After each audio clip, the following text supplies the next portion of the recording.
Durga recording studio Thawe Gulambar के पास।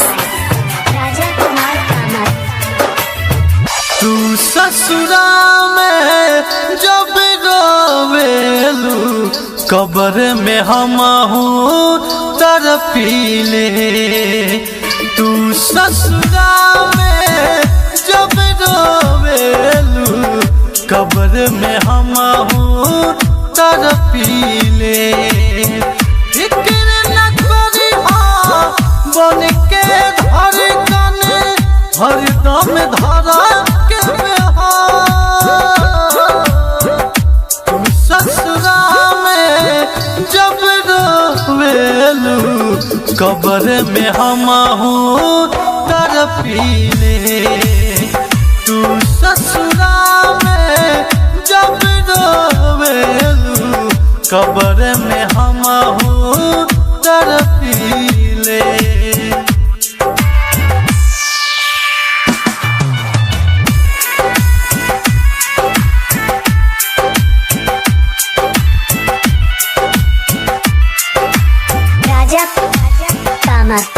Present by Durga music Thawe.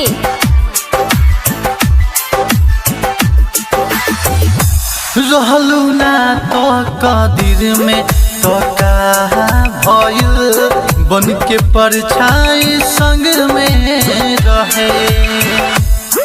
आई कोनो नाच सुन तोहरा ऊपर हर पल हर दम साथ रहे।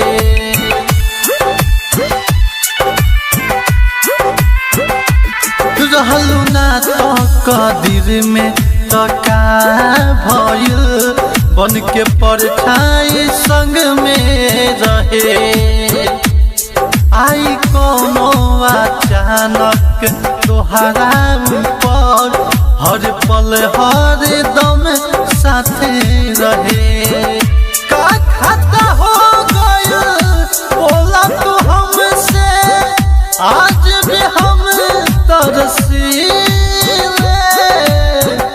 तू ससुरा में जब रोवेलू कब्र में हमहू तरपीले।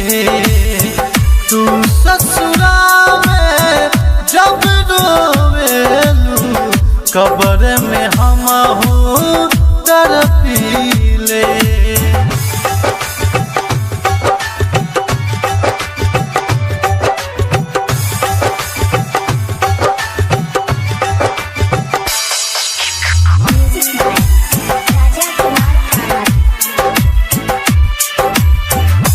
साथ के तस्वीर दिनों रात देख के रोई कब्रों में न कम होखेगा।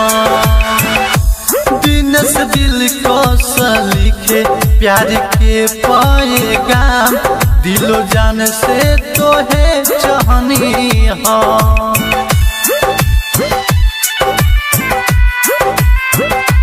साथ की तस्वीर रातों दिन देखी रोई कब्रों में न कम होखेगा।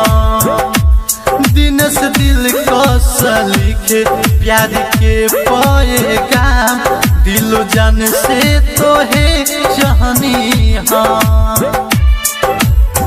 दिन सुमित रंजन निराला याद में आज भी सुस्कीले।